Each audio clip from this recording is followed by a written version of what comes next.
ನಾವು ಅವ್ರ ಜೊತೆ ಕ್ರಿಕೆಟ್ ಆಡೋದ್ರಿಂದ ಅವರಿಗೆ ಕೋಟಿಗಟ್ಟಲೆ ಲಾಭ ಇದೆ. ಆದರೆ ಅವ್ರ ಜೊತೆಗೆ ನಾವು ಆಡೋದ್ರಿಂದ ನಮಗೇನು ಇಲ್ಲ.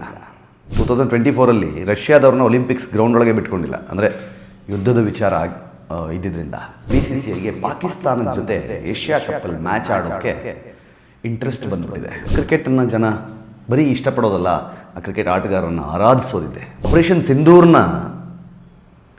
ಒಂದು ಉಪಭಾಗ ಅನ್ನೋಂಗೆ ನಡೀತಾ ಇರೋ ಸಮಯದಲ್ಲಿ ಇವರು ಅಷ್ಟೊತ್ತಿಗಾಗಲೇ ಪಾಕಿಸ್ತಾನ ಜೊತೆ ಕ್ರಿಕೆಟ್ ಆಡೋಕ್ಕೆ ರೆಡಿ ಆಗ್ತಿದ್ದಾರೆ ಅಂತಂದರೆ ಇದು ಒಳ್ಳೆಯ ಬೆಳವಣಿಗೆ ಅಲ್ಲ. ಅದು ಲಜ್ಜಿಗೇಡಿ ದೇಶ, ಅದಕ್ಕೇನೂ ಇಲ್ಲ. ಅದಕ್ಕಿರೋದು ಒಂದೇ, ಕಾಶ್ಮೀರದ ಹೆಸರಿನಲ್ಲಿ ಭಾರತವನ್ನು ಟಾರ್ಗೆಟ್ ಮಾಡೋದು, ಭಾರತದೊಳಗಡೆ ನುಸುಳುಕೋರರನ್ನು ನುಸುಳು ಹಾಗೆ ಮಾಡೋದು, ಟೆರರಿಸ್ಟ್ಗಳನ್ನು ಒಳಗೆ ಬಿಡೋದು, ಇಲ್ಲಿ ಬಂದು ರಕ್ತಕಾಂಡಗಳನ್ನು ಮಾಡೋದು, ಈ ತರಹದ ಹಪಾಪಿ ಇರುವ ದೇಶ ನಮಗೆ ಒಳ್ಳೇದು ಮಾಡುತ್ತೆ ಅಂತ ನಾವು ನಂಬಕ್ಕಾಗದೇ ಇಲ್ಲ. ಕೇಂದ್ರ ಸರ್ಕಾರ ಸ್ಟ್ರಿಕ್ಟಾಗಿ ಹೇಳೋಕೆ ಯಾವುದೇ ಕಾರಣಕ್ಕೂ ಆಡೋಕ್ಕೆ ಬಿಡಲ್ಲ ಅವ್ರ ಜೊತೆಲಿ ಅಂತ. ಆಡಬಾರ್ದು, ಯಾವುದೇ ಕಾರಣಕ್ಕೂ ಆಡಬಾರ್ದು, ಆಡೋಕ್ಕೆ ಅವಕಾಶ ಮಾಡಿಕೊಡಬಾರ್ದು. ನಮಗೆ ದೇಶಕ್ಕಿಂತ ಕ್ರಿಕೆಟ್ ಏನು ದೊಡ್ಡದಲ್ಲ. ನಮಸ್ಕಾರ, ಸ್ಪೀಡ್ ಪ್ಲಸ್ ಕರ್ನಾಟಕದ ವಿಶೇಷ ಕಾರ್ಯಕ್ರಮಕ್ಕೆ ಸ್ವಾಗತ. ನಾನು ನಿಮ್ಮ ಕಿರಿಕೀರ್ತಿ. ಕ್ರಿಕೆಟ್ ಈ ದೇಶದಲ್ಲಿ ಅದೊಂಥರ ಏನೋ ಕಲ್ಚರ್ ಆಗ್ಬಿಟ್ಟಿದೆ. ಅದು ಕ್ರಿಕೆಟ್ ಬಂತು ಅಂತಂದರೆ ಅದು ಯಾವ ಹಬ್ಬ ಯಾವ ಜಾತ್ರೆಗಿಂತಲೂ ಬಹಳ ದೊಡ್ಡದಿಲ್ಲ. ಅದು ಈಗ ವಿಶ್ವದ ವ್ಯಾಪ್ತಿಯಲ್ಲಿ ವಿಶ್ವದ ಮೂಲೆ ಮೂಲೆಗೆ ತಲುಪ್ತಾ ಇದೆ. ಬಿಕಾಸ್ ಕ್ರಿಕೆಟನ್ನು ಜನ ಬರೀ ಇಷ್ಟಪಡೋದಲ್ಲ, ಆ ಕ್ರಿಕೆಟ್ ಆಟಗಾರರನ್ನು ಆರಾಧಿಸೋದಿದೆ. ಆದರೆ ಈ ಕ್ರೀಡೆ ಅಥವಾ ಈ ಕ್ರೀಡೆಯನ್ನು ಭಾರತದಲ್ಲಿ ನಡೆಸುವ ಬೋರ್ಡ್ ಈ ದೇಶಕ್ಕಾದ ಅನ್ಯಾಯವನ್ನು ಬಹಳ ಬೇಗ ಮರೆತರೆ ಅದನ್ನು ಸಹಿಸಿಕೊಳ್ಳೋದು ಕಷ್ಟ. ಪಹಲ್ಗಾಮ್ ಅಟ್ಯಾಕ್ ಆಗಿ ಕೆಲವು ತಿಂಗಳುಗಳಾಗಿದೆ. ಅಷ್ಟರೊಳಗೆ BCCIಗೆ ಪಾಕಿಸ್ತಾನದ ಜೊತೆ ಏಷ್ಯಾ ಕಪ್ಪಲ್ಲಿ ಮ್ಯಾಚ್ ಆಡೋಕ್ಕೆ ಇಂಟ್ರೆಸ್ಟ್ ಬಂದುಬಿಟ್ಟಿದೆ. ಅಲ್ಲಿ ಹೇಳಿದೆ ಏಷ್ಯಾ ಕಪ್ನಲ್ಲಿ ಆಡೋಕ್ಕೆ ರೆಡಿಯಾಗಿ ಅಂತ. ಈ ಹಿಂದೆ ಭಾರತ 1974 ಟೆನ್ನಿಸ್ ಯಾವುದೋ ಆಡಿ ಗೆಲ್ಲೋ ಚಾನ್ಸಸ್ ಇದ್ರೂ ಆಡಿರಲಿಲ್ವಂತೆ ಅವತ್ತಿನ ದಿನ ಸೌತ್ ಆಫ್ರಿಕಾದ ಅಗೇನ್ಸ್ಟ್. 2024 ರಷ್ಯಾದವ್ರನ್ನ ಒಲಿಂಪಿಕ್ಸ್ ಗ್ರೌಂಡ್ ಒಳಗೆ ಬಿಟ್ಕೊಂಡಿಲ್ಲ. ಅಂದರೆ ಯುದ್ಧದ ವಿಚಾರ ಇದ್ದಿದ್ದರಿಂದ. ಈಗ ಈ ಹಿಂದೆಯೂ ಪಾಕಿಸ್ತಾನವನ್ನು ಭಾರತ ಸೆಡ್ಡು ಹೊಡೆದು ಸಾಕಷ್ಟು ಸಲ ಕ್ರಿಕೆಟ್ನಿಂದ ಹೊರಗಿಟ್ಟಿದ್ದು, ಅವ್ರ ಜೊತೆಗೆ ಆಡಲ್ಲ ಅಂತ ಹೇಳಿದ್ದು ನಾವು ನೋಡಿದ್ವಿ. ಆದರೆ ಈ ಪಹಲ್ಗಾಮ್ ಅಟ್ಯಾಕ್ ಇತ್ತೀಚೆಗಾಗಿ ಇನ್ನೂ ಆಪರೇಷನ್ ಸಿಂಧೂರ್ನ ಒಂದು ಉಪಭಾಗ ಅನ್ನೋಂಗೆ ನಡೀತಾ ಇರೋ ಸಮಯದಲ್ಲಿ ಇವರು ಅಷ್ಟೊತ್ತಿಗಾಗಲೇ ಪಾಕಿಸ್ತಾನ ಜೊತೆ ಕ್ರಿಕೆಟ್ ಆಡೋಕ್ಕೆ ರೆಡಿ ಆಗ್ತಿದ್ದಾರೆ ಅಂತಂದರೆ ಇದು ಒಳ್ಳೆಯ ಬೆಳವಣಿಗೆ ಅಲ್ಲ. ನಮಗೆ ದೇಶಕ್ಕಿಂತ ಕ್ರಿಕೆಟ್ ಏನು ದೊಡ್ಡದಲ್ಲ. ಆಮೇಲೆ ನನಗೆ ಈ ಕ್ರಿಕೆಟ್ ಆಡಿದ್ರೆ ಆಡಲಿ ಬಿಡು, ಓಕೆ, ಕ್ರಿಕೆಟ್ಗೂ ಇದಕ್ಕೂ ಏನು ಸಂಬಂಧ, ಓಕೆ, ಅದನ್ನು ಒಪ್ಕೊಳ್ಳೋಣ ಆ ವಾದವನ್ನು. ಆದರೆ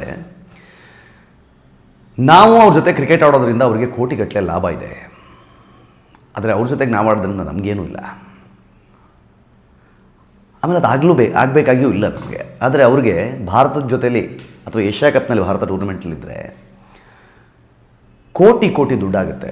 ಆದರೆ ನೆನಪಿರಲಿ, ಆ ಕೋಟಿ ದುಡ್ಡೇ ನಾಳೆ ಬಂದೂಕುಗಳಾಗಿ, ಬಾಂಬ್ಗಳಾಗಿ, ಟೆರರಿಸ್ಟ್ಗಳಾಗಿ ಭಾರತದೊಳಗೆ ನುಗ್ಗೋದು. ಆ ದೇಶಕ್ಕೆ ಅದು ಲಜ್ಜಿಗೇಡಿ ದೇಶ. ಅದಕ್ಕೇನೂ ಇಲ್ಲ.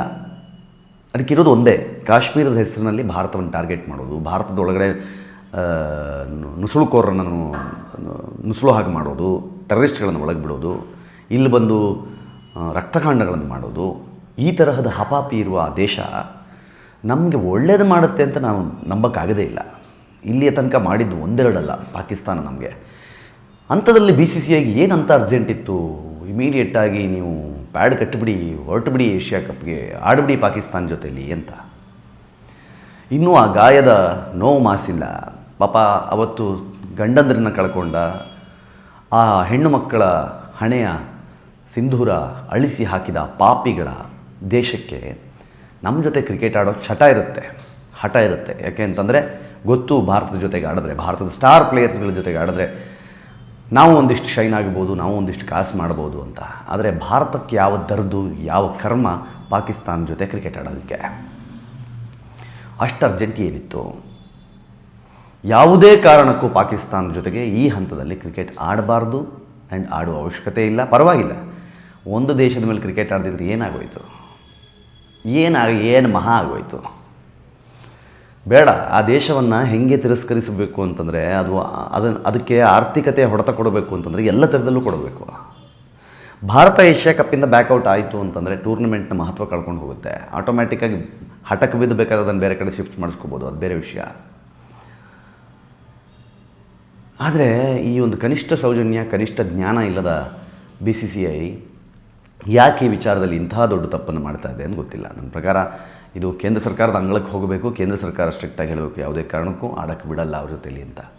ಆಡಬಾರ್ದು, ಯಾವುದೇ ಕಾರಣಕ್ಕೂ ಆಡಬಾರ್ದು, ಆಡೋಕ್ಕೆ ಅವಕಾಶ ಮಾಡಿಕೊಡಬಾರ್ದು.